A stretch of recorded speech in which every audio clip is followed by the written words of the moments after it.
My girlfriend Hannah and I both grew up in a big town with around 20,000 people. Although we attended the same high school, we didn't meet until a few years ago. After college, I got a job that required a lot of travel in the state. I asked to work at my hometown's branch to do business there and in my hometown. They agreed because there was no business representative there. After a few months, I settled into a routine: 1 to 2 weeks at the city office, 1 week in my hometown, and 1 to 2 weeks traveling around the country. After a year, I decided to buy a house in my hometown. I met Hannah at a Friday night party. I had just returned from a trip and was checking paperwork at my office when Craig, the managing director and colleague, walked in. Craig and I grew up together, but we attended different high schools. Still, we became close friends. He asked about things and invited me to a house party with his buddies that evening. It was short notice, but I said yes for some drinks with friends. At the party, Craig introduced me to Hannah, a new hire at the branch where my hometown's office was. We hit it off immediately. Everything went well. Hannah got along with my parents, and her parents were happy she found someone who made her happy after dealing with relationship issues and depression. After 2 years of dating, she moved into my house in my hometown. Everything was good for nearly a year, then things changed. FaceTime sessions were cut short, or she was too busy to answer the phone. Neighbors told me about a car similar to Craig's, a black Chevy Camaro, seen near my house when I was away. Clothes that weren't mine were found in my wardrobe. Signs pointed to her cheating, but she denied it, saying I was overthinking. She claimed Craig occasionally came over for business discussions, but never stayed the night. I brushed it aside, thinking I was paranoid, and carried on as if nothing was wrong, but there was a nagging feeling that something wasn't right. I discovered she had been lying to me. Nearly 6 months later, I completed a large contract early, decided to book an earlier flight home, and surprise everyone. Driving into my hometown, I noticed Craig's car blocking the back entrance gate. Confused, I approached the house and saw Hannah and Craig having bed life in the kitchen. Shocked and dejected, I left without them noticing. I drove in my car for what felt like a really long time. I was crying a lot, but soon the sadness turned into anger. I really wanted to hurt them badly, but I'm not a person who believes in violence. That's when I decided I was going to make them suffer and ruin their lives. And what better time to start than now? I drove back up the alley, keeping a distance from my driveway to see Craig's car. Then I walked back to the gate, where I could see into the house, and called her phone. When it rang, both of them looked shocked as my name showed up on the caller ID. I saw that she was thinking about answering, but they let it ring for a bit before going back to what they were doing. It rang again. This time she picked up the phone. As she was answering, I hung up and went back to my car. As soon as I did, she called me back and asked why I was calling so late. I said I was about 15 minutes from home and didn't want to scare her when I was coming in. She was surprised, but acted happy that I was coming. The call ended quickly after she said she was going to get up and get changed. I said bye and hung up. A few moments later, Craig rushed through the gate half undressed, jumped into his car, and sped off. I laughed a little, knowing they were close to getting caught. I waited a bit before turning my car into the same place Craig had been moments earlier. The night was quiet after that, and it wasn't until she fell asleep that I went to my office. I couldn't sleep. I needed a plan, and plan revenge I did. My mother always taught me to be a pacifist and let karma take its course. But this time, I decided karma needed some help. I planned to punish them separately, but ruin them both. I knew Craig had a Medicaid weakness, though not major, and kept it private. I found out accidentally when I saw some powder in his office, but pretended not to notice. I did him a favor because our office had a strict no-substance mistreat policy. Weeks later, with friends over, including Craig, for drinks, I made sure he was pretty drunk. I told him to stay the night. I took his office keys and went to our branch office.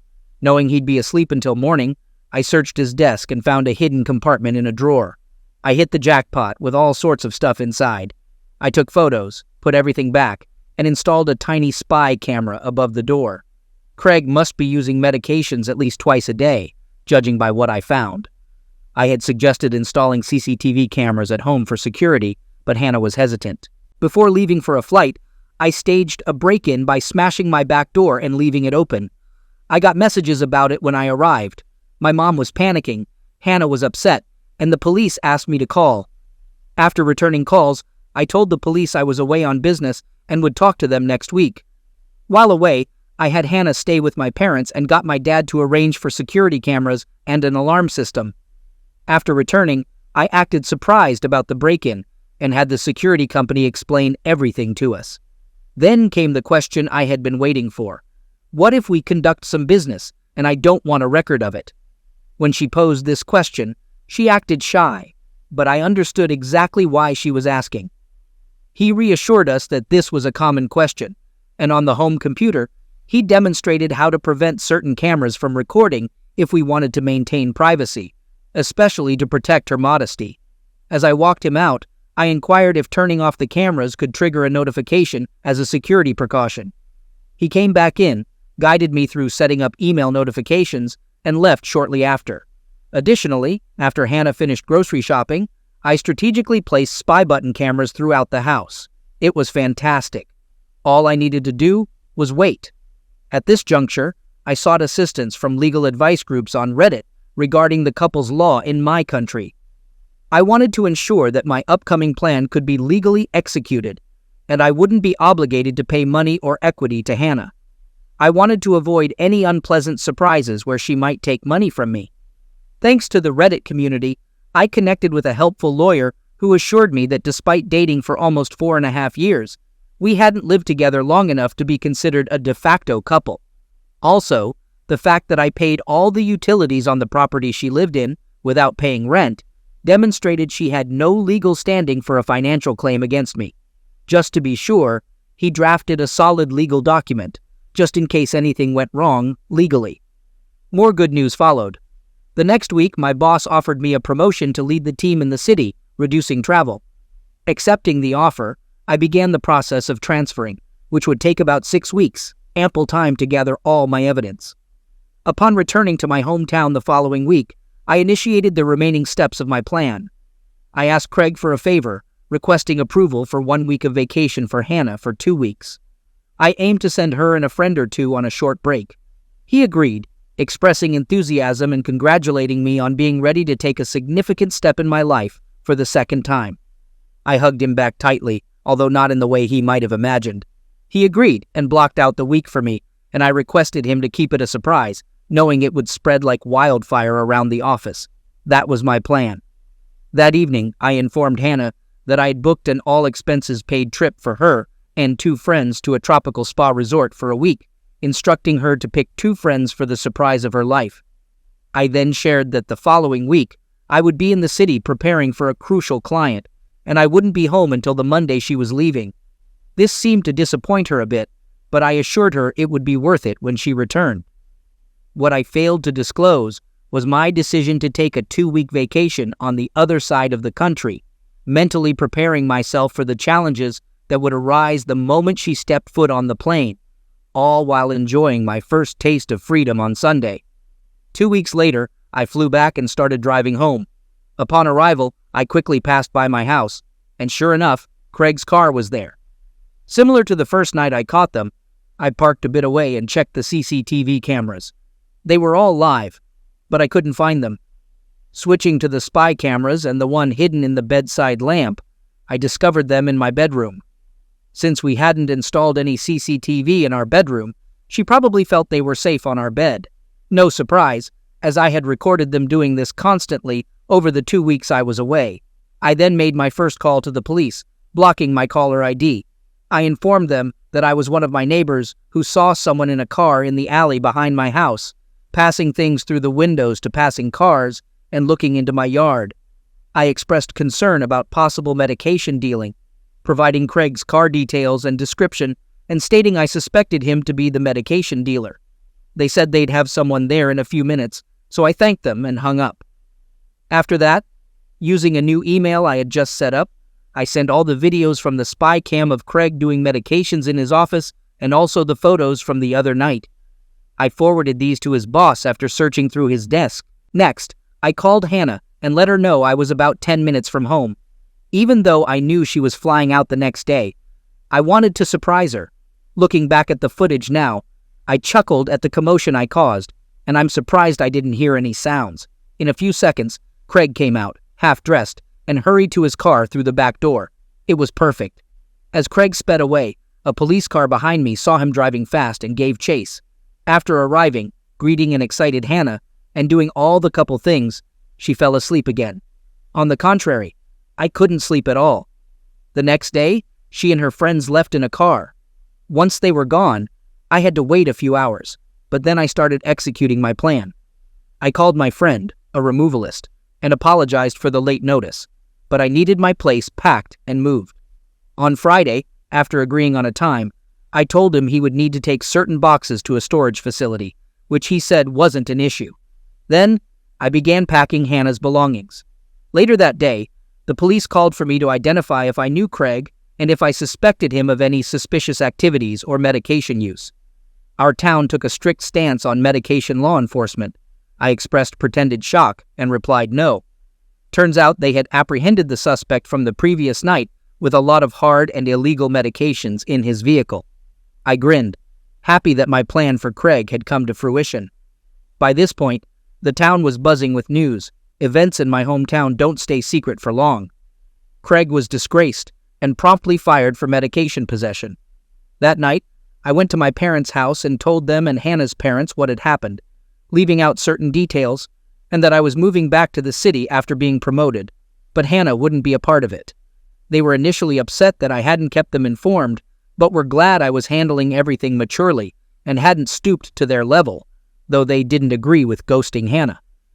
After some drinks, laughs, and tears, I went home on Friday afternoon after a busy week of organizing cleaners for the following week, contacting the real estate agent to put my house on the rental market, and completing various tasks at my hometown's office. I packed some things into my car, drove to my parents' place, said goodbye, and before leaving, I visited Catherine's house. Catherine had been one of Hannah's closest friends growing up. She was the only other person who knew what was happening. Without her help, I probably wouldn't have been able to organize everything as quickly as I did. I gave Catherine a large manila folder with my gathered evidence of her cheating, along with a letter and a few other legal documents from my attorney stating that she was ordered not to contact me and the details of how to access her belongings located at the storage unit I had rented out. After a quick goodbye, I left and drove back to the city.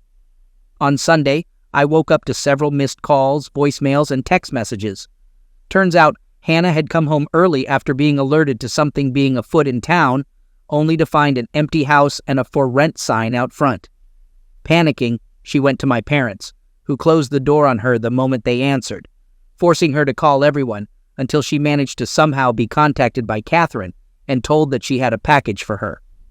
I heard she didn't handle it well, and I knew this for sure because I got lots of angry texts and voicemails accusing me of framing Craig and being deceitful. I was worried she might come to my front door, but nothing happened. Now, 6 weeks after leaving and getting promoted, I'm content and settled. Second story. I'm a 37-year-old guy, and my wife is 31. A few years back, everything seemed fine, and I thought we were a happy, typical suburban couple. Despite being together for a long time, our marriage was solid. We had an open relationship without any major problems, financially stable, a good bed life, and we genuinely loved and respected each other. We have 2 kids, a 16-year-old girl and a 9-year-old. I believed we had a decent social life, but we hit a rough patch that many married couples go through. Both of us were working long hours, not spending enough time together, which affected our relationship. Also, she started spending more time on her phone, texting her girlfriends. I didn't think much of it until she became overly protective of her phone and started acting distant towards the kids and me. These were warning signs that bothered me. So, I tried harder to be emotionally present, help with household chores, and spend quality time with her. Despite my efforts, the emotional gap between us widened over a few weeks, and she seemed more distant. I discovered the affair on our son's 8th birthday, a night with family, friends, and colleagues. While taking a photo of her, my son, friends, and her parents, a text message appeared on her phone saying, "I love you very much, baby. I miss you." My mind raced as I smiled for the photo.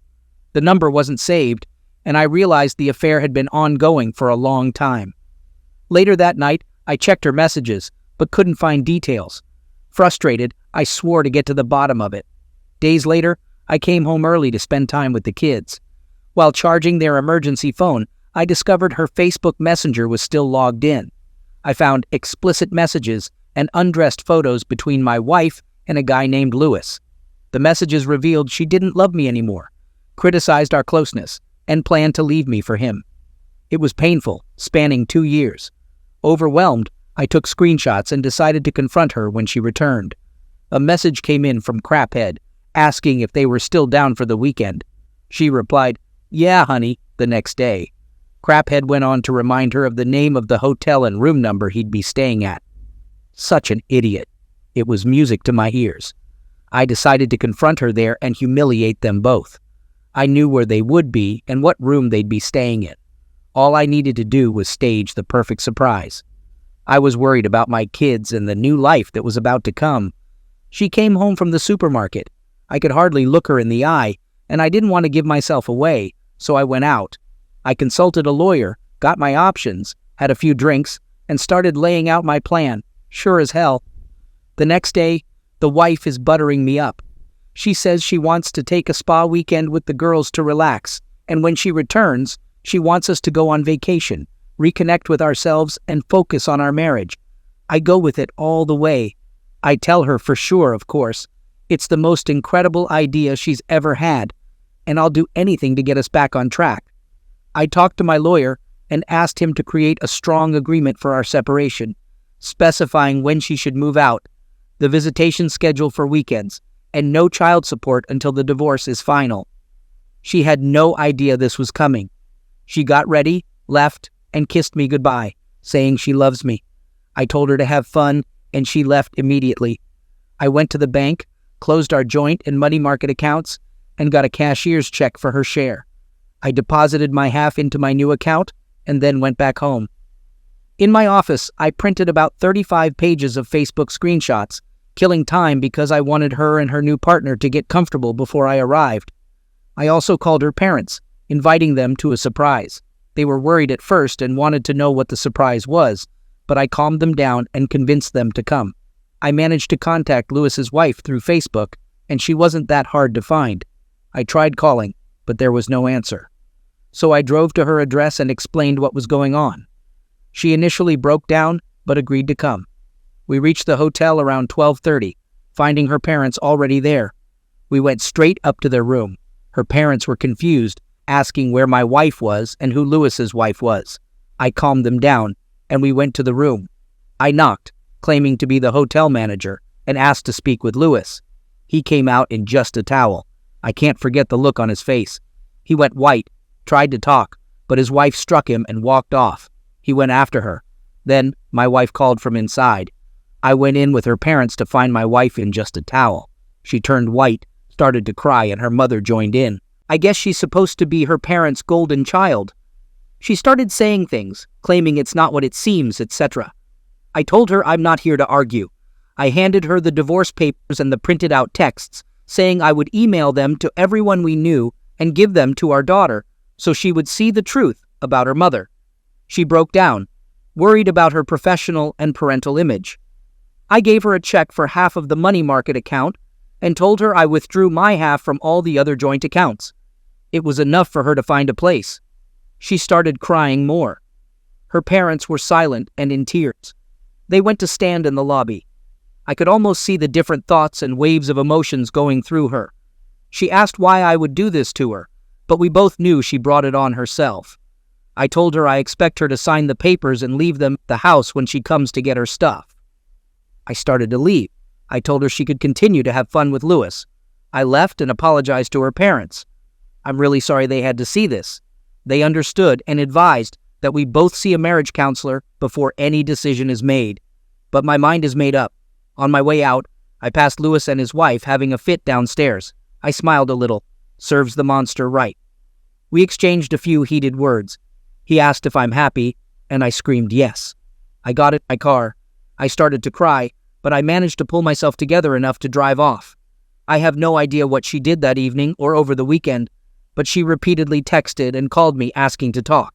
I turned off the phone. She came on Monday to talk to the kids, basically saying Mommy and Daddy need some time apart, We still love you, etc.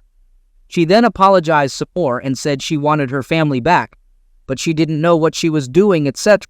I have no intention of ever taking her back. She betrayed me. I also got a call later from Mrs. Lewis. She thanked me for coming to her, etc. And we're very good friends now. She also filed for divorce. I like her. We went to court, and I think the judge felt sorry for me. He asked for statements from the kids and who they wanted to stay with. They both chose to stay with Dad in the house they grew up in. My ex cried when the divorce was finalized. I got the house and had to buy out some of her equity, which wasn't much of a problem. I also got primary custody of the kids. The kids are happy and doing fine. She still calls saying we should get back together, but that is never going to happen. Update. I'm doing well and settled in nicely with the kids. The vibe around the house has been strange lately. The living room, where we used to spend most of our family time, feels like a deserted island now, and even the kids avoid it. I intentionally work late to avoid thinking too much about everything. Though I've been ignoring her, I started implementing some advice I read, the 180, and have been civil, if a bit distant, towards her. I'm glad I made this change because I was starting to feel like a monster for completely ignoring her. It wasn't the right way to behave, and I ended up feeling like I was the one who wronged her. The only time I deviated from the 180 was when I found her crying in the bathroom last weekend. She was there to see the kids, and I helped her up and gave her a hug, though it was more of a comforting gesture than a loving one. Sadly, now I'm suspicious of her motives, thinking she might be waiting for me to come in to put on a performance. I'm completely over my ex, though. She comes to see the kids occasionally, talking about saving the marriage and proving it was just a silly mistake. She looks terrible, lost her job, and her boss fired her after learning about our divorce. I heard she and Lewis decided to stick together for a while, but it doesn't bother me. Anyway, I meant what I said in my original post. Any love I had for her disappeared after reading the hurtful things she said. She's no longer my true love. I see her as trash that needs to be taken out before it stinks up the place. She suggested a compromise in a few months and pushed for couples counseling, but I'm not interested. The thought of spending Christmas with her makes me feel ill. Her friends now share everything with me, and they're on my side. It went badly for Lewis. He had a tough time in his divorce, lost his child, and faced consequences at work. He confronted me, blaming me for his situation, but I laughed it off. He lost his job after his ex-wife exposed everything to his bosses, and I got a restraining order against him. My wife and Louis live together, and I heard he doesn't treat her well, blaming her for everything. She looks pale, has no friends, and sometimes I feel sorry for her. I let her stay overnight sometimes, but I'm always careful.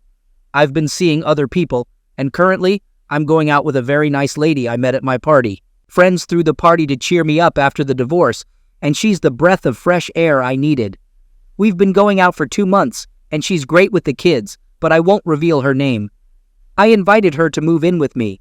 My ex isn't happy and still dreams of us being a family. She keeps begging me to take her back, but like I said, it's not happening. She believes she can win me back no matter what. A few weeks later, I get a call from the lawyer's office. The attorney tells me that my wife is trying to reopen the case, claiming she's pregnant with my child. I'm confused because it's not possible. We haven't been close even before the divorce. She's lying, and the child isn't mine. I share this with my friends, and they reassure me, saying it's just a desperate attempt to reconcile. How would getting pregnant help? It's obviously for Lewis, the guy she's staying with. The lawyer advises me not to worry, assuring me she'll need a paternity test to prove I'm the father. I'm genuinely concerned for her mental health. She should see a psychologist. The next day, she tells my girlfriend she's pregnant with my child and claims to be the mother of my kids. I kick her out, telling her that if she wants to see the kids, they'll visit her place, and she shouldn't come back. She protests, but I stand firm. She refuses a paternity test, but tells everyone the child is mine, claiming I did all this to get rid of her and bring in a new wife. After a few weeks, Louis's wife contacts me and says they're getting back together. She mentions that he's suffered enough and will be moving in with her soon. I inform her about my ex and their supposed baby, and she says they'll figure it out. Louis doesn't hesitate. He leaves my ex and returns home, leaving her alone and pregnant. I feel sorry for her troubles. but she brought it upon herself. I'm considering marrying my new girlfriend, moving away from this house, and starting a new life.